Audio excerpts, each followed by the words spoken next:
Hi, I'm Alice Franco, the author of the Conjurer's Prophecy trilogy.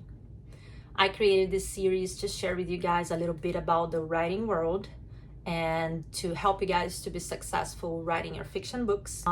Today, I'm gonna cover character arcs. I'm gonna tell you which are the types of character arcs, why they matter, the difference between character arc and plot arc, how to link a character arc to a plot, common mistakes that are made while developing a character arc, real life examples, and applications from my style.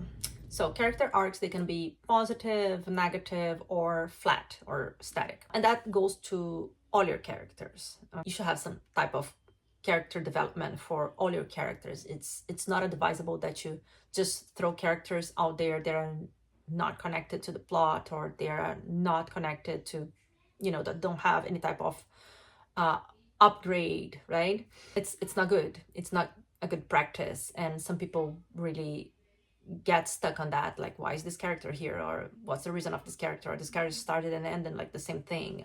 So you have to be very careful about creating characters and throwing them out there. If you're a writer, if you're writing a book or a script, if you're writing, everything should have a meaning.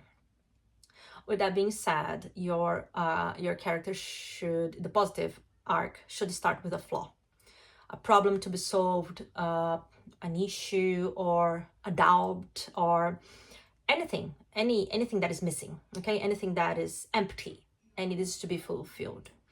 And then your character arc should go through a discovery phase where either it can be called the truth, right? He learns something that he didn't know before, and it's key for him to fulfilling that void that he started the book with. Then once he goes through the discovery, and this discovery has to have a meaning, he has to reach a point where it's the peak of his character development, which is he cannot go after that, or he cannot accept that truth, or he cannot implement that discovery. It's like a barrier for implementing what he learned through this second phase of discovery. And that should be like a climax of the character development.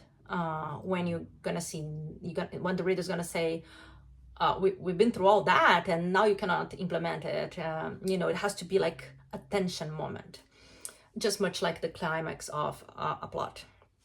And then of course there's the implementation is overcoming the issue, overcoming this climax point, and implementing your growth and filling up that void. That's much like how the hero's journey work, right? So the character goes through, discovers a new world, faces an issue to accept that or to embark in that adventure, right? You have the call to adventure, then you have the rejection of the call, and then finally jumps into it, and like second act, and so and so.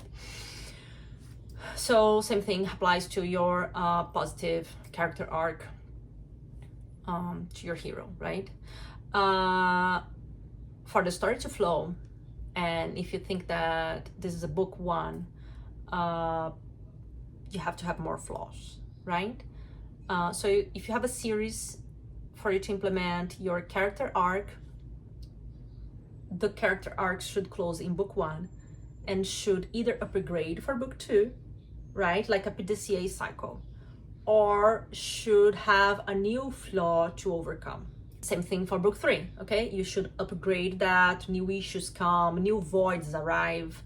If you have a trilogy, you don't want your whole book one to be over describing your character flaws, because there's gonna be no payback by the end of the book for the reader on, okay, maybe there's a huge plot payback, but it's gonna be, the character development is gonna be empty. So cycles need to finish from the beginning to the end of a book, independently if you're writing a series or not.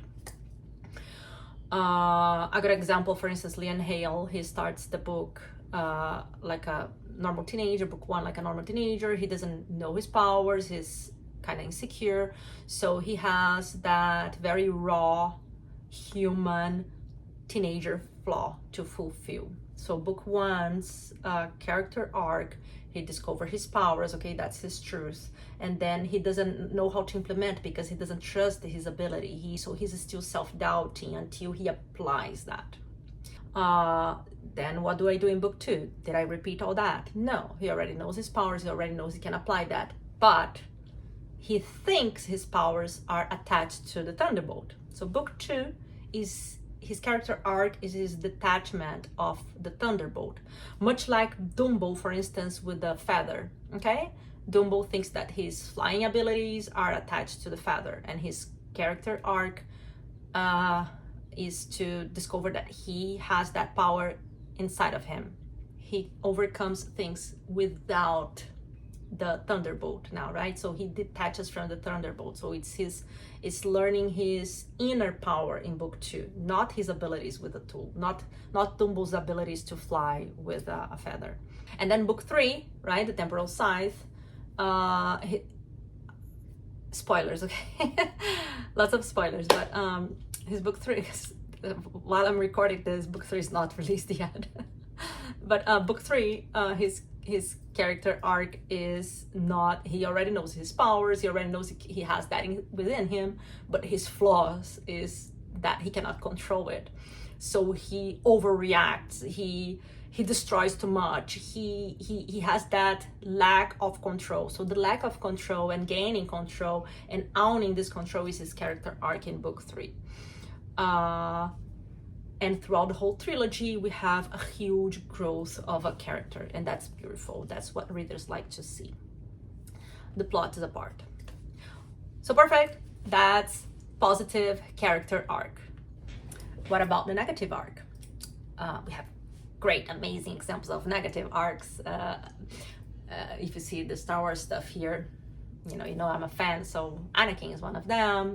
I also love the Lord of the Rings, everybody knows, so Gollum is another of them. So, but anyways, the positive arc starts with a void, right? Remember, so the negative arc, it starts with a truth, okay? So if you introduce your character that's gonna have a negative arc right in the beginning of the book, you have to think that right before you started writing that book, that point in time, that character was a completely different one. Or if you introduce this character in the middle of your book, before you introduce this character, his reality was another one. And after you introduce this character, and again, it's not plot, it's character, you have to come up with a truth that's gonna shatter the reality of this character. And this character is gonna change forever. So the arc is truth, succumbing to this truth, and downfall. So this is more of a point in time.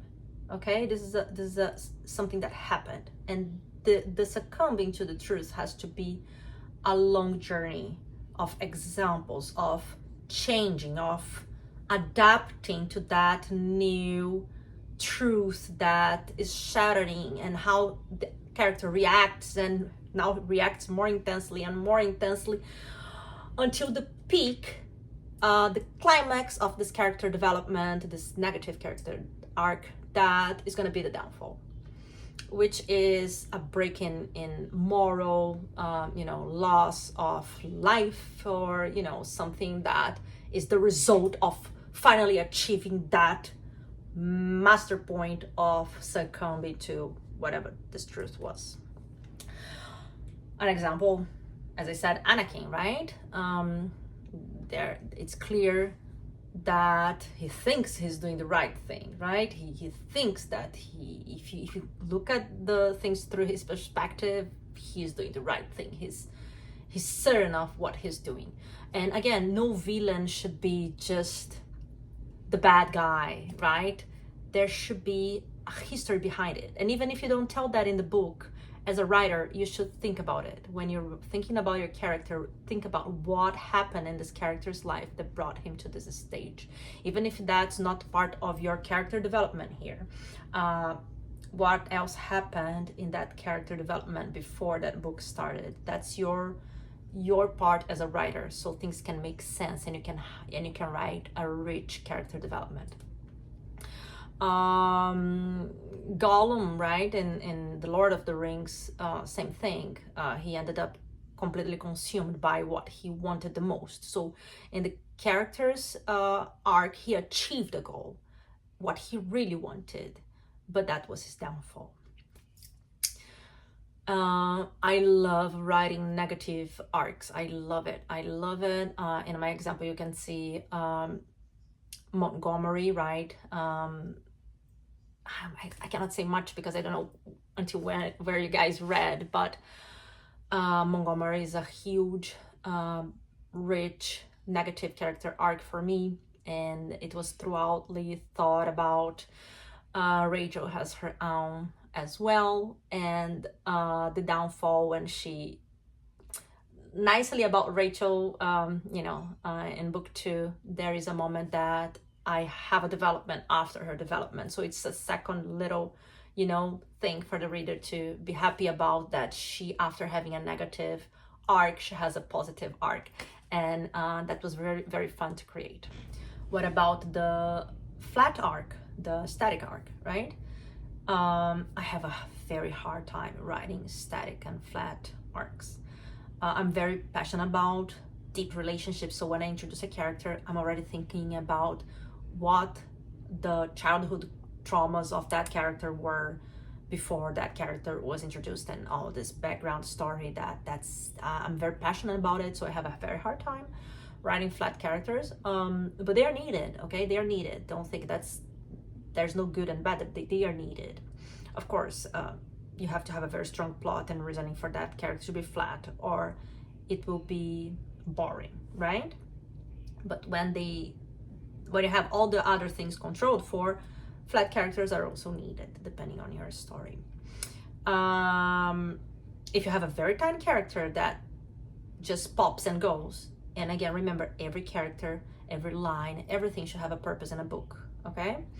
But if you have a very tiny character that doesn't act like a character but acts like an object, it's okay. Of course, it's not going to have much, like you put that character there throughout 5 lines or 10 paragraph stops, and that character has a purpose of an object and not a character. But apart from that, you should have arcs and reasonings for all your characters that are really part of your story. Flat arcs, they already know the truth. They start knowing the truth already.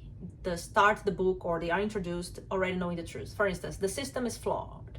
Nobody knows, nobody sees, but the flat arc character knows it and sees it. And his job is to convince others, is to bring clarity, is to get others supported, or depending on whatever. Differently than the positive arc that starts with a doubt, discover the truth, rejects the truth, and introduces the truth. The flat character arc starts with knowing already the truth and convincing others, but he didn't change. What changed was the world around him or her. Like, for instance, real life explanation, real life fiction. The Lord of the Rings, Frodo is a positive arc. He goes through all those traumas and pains so he can grow, and Sam is a flat arc. So character arc and plot arc, they are different things, right? So character arc is internal, plot arc is external, and they should help each other, right? But they're not the same thing. Still Lord of the Rings. I'm sorry, I'm gonna use always the same examples. But Frodo accepting the burden of the ring, that's a struggle that he was going through, and he accepted it, right? He was rejecting and he accepted it. So poof, that part of the climax. That's a character development point, right? So that's part of his character arc. But him walking to Mordor, for instance, getting into Mordor, it was a plot arc. It was not part of his character development anymore. So the idea is that the positive arcs of your characters, either your main character, your characters if you have a multi-perspective storytelling, like the Conjurer's Prophecy trilogies, So the positive arcs, the positive character arcs should push the plot arc forward, while, you know, the negative ones should reject the plot, and, you know, the antagonists, you know, they go against whatever the hero is going, you know, in a hero's journey type of plot development, and the neutrals are there to support, you know, the static arcs. They are there to support maintaining the truth behind the plot and the character discovery. That's it. Arc. So right now we reviewed the three types of character arcs, right? Positive, negative, and neutral or static. And we looked through them into hero archetype and sidekick point of view, right? As examples. But stories, ideally they have lots of characters, fiction, and you can also have a multi-perspective storytelling or first-person storytelling. It doesn't matter, but the idea is that you have more characters, and how do you balance them? So the good practice is that when you describe your characters, they all have their own arcs, okay?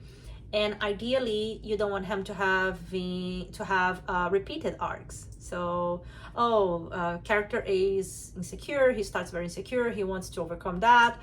Character B, you know, has a very big issue with power, blah, blah, blah. She has to overcome that. Character C is also insecure. How boring is that?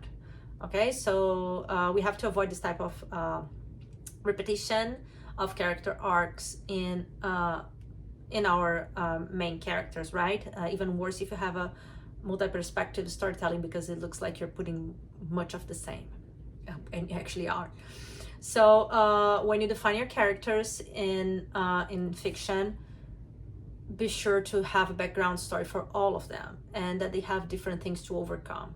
So if they're gonna have positive arcs, what's the void when they are introduced? What's missing? Okay, what's that nothingness there that needs to be fulfilled? Okay, and each one of them should have a different nothingness to start with, so they can have different moral challenges, different, you know, social challenges, different power related challenges, or whatever their issues to overcome in their positive arcs will be. Same thing with antagonists. A good example of that is in the Conjurer's Prophecy trilogy is that you know, I changed the mentors from book 1 to 2 to 3. I have a different set of mentors for book 3.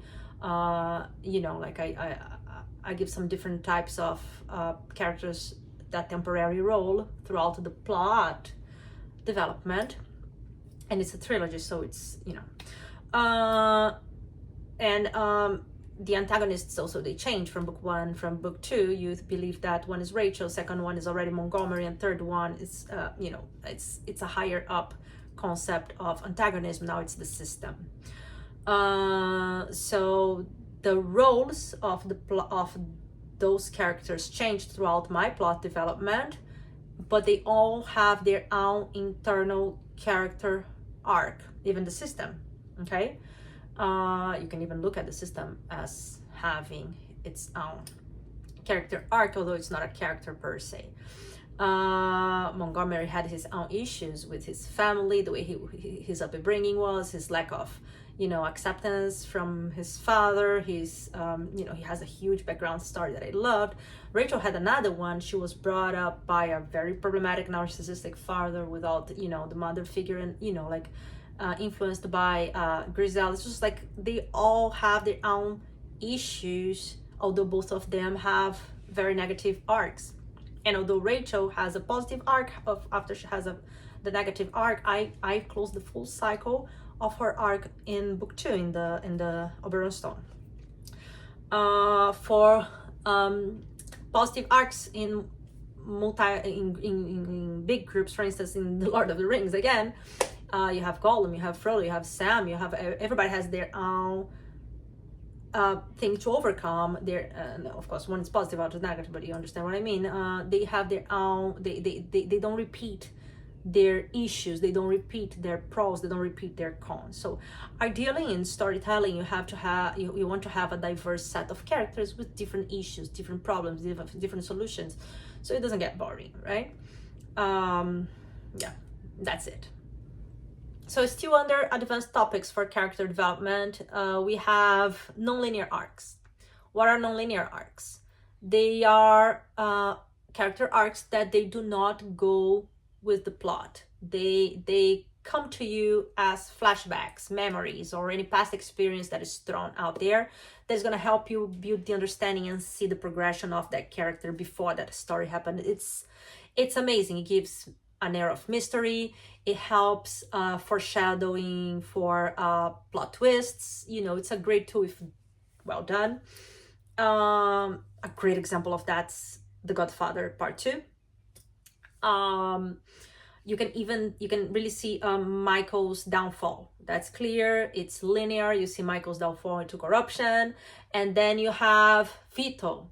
Vito is an example of redemption, of a positive arc, while Michael is a negative arc.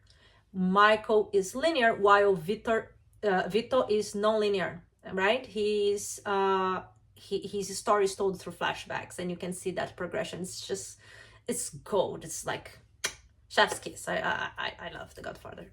But anyways, that's a very good example. I do non-linear in the Conjurer's Prophecy trilogy. I do non-linear arc with Rachel. Rachel starts looking like she's flat, and then I tell her story through flashbacks. From the Pandora's box, you have one impression. From the second, and I give this expansion throughout the trilogy.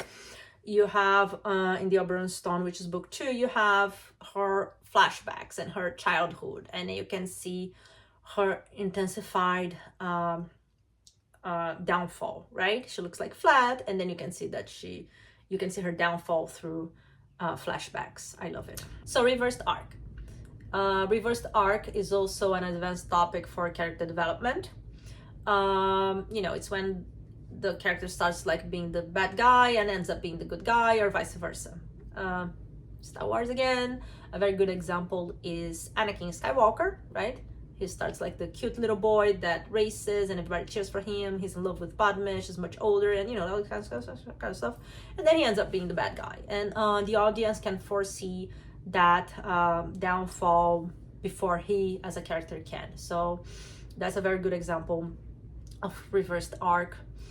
I do that in the Conjurer's Prophecy trilogy with Kiara, right? She starts like the bad girl, and she ends up helping Liam accomplish the second book, the Auburn Stone's plot. So she's a reversed arc, and she's also a very good example of non-linear arc, right? So there's that time that I use past memories, and you know, from the non-linear arc to help build her plot. So she visits William, she asks for redemption, and she visits Liam, and she visits her past, and the audience can see her past, her downfall, her negative arc very intensely from a childhood, the things that she did that brought her to the moment of being actually bad. Before she was good. So it was a non-linear and reversed arc. I'm very proud of building Kiara. I could apply these different types of advanced techniques in the same character, and I very much love that. I love when I read that in fiction. Last topic for advanced character development is meta arc. So meta arc is very easily seen when you have trilogies, series, or you know, this kind of stuff. Each book should have the mini arc, but you should also have a meta arc. I gave this example from when I was talking about positive arcs by itself. I told about how I handled Liam Hale's arc throughout the trilogy, right? From book 1, book 2, and book 3.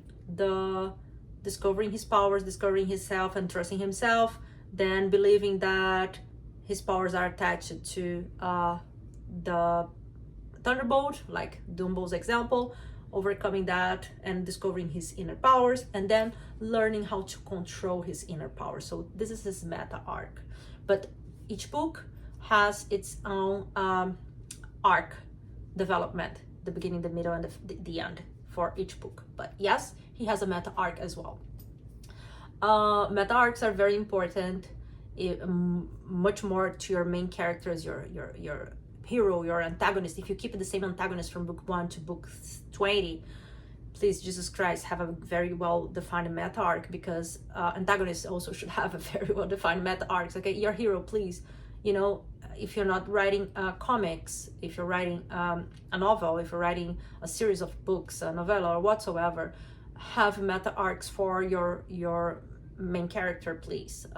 Even your sidekick should have one, because if not, it becomes like you're reading a comic, right? The first and the 376 is basically the same character, and while that works for a comic very well, that doesn't work really well for perception of a book series. Yeah, it seems like a lot and it's overwhelming, but I want to share what I do, my technique to keep track of plots, of how plots are intertwined, and character arcs. So I have an Excel spreadsheet. I'm not gonna open it here because it's messy. It has, you know, a lot of craziness that nobody's gonna understand, but what I do mainly is that I have each line, I have a line for plot, main plot development, and then I have lines for side quests, you know, relationship between characters.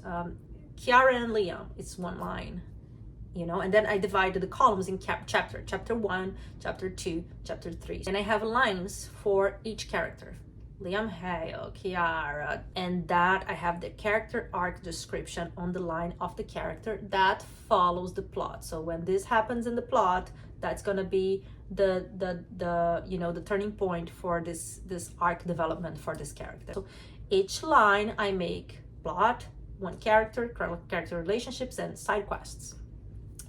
And each column I make chapter 1, chapter 2, chapter 3, and on the top, distribution of act, blah blah blah blah blah blah blah blah. So I can keep track on when my climax should be, more or less, you know, so I don't have a very extensive act 1 and a minor act 2 and a huge act 3 or whatsoever, you know. That helps me you know, spreading pages and percentage of storytelling, so it can still be under something that, you know, expected by the reader, because it's good practices. So yeah, get your Excel spreadsheet, easier than anything.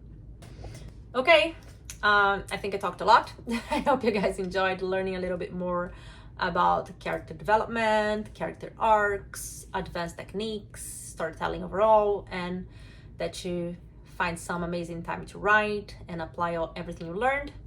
If you have any questions, feel free to leave a comment, email me, DM me, follow me, like, you know, save in your archives, in your memory, whatever you want to do. You know, I'll be here to help. Hopefully I can answer all of them. And yeah, good writing. See you next session. Bye bye.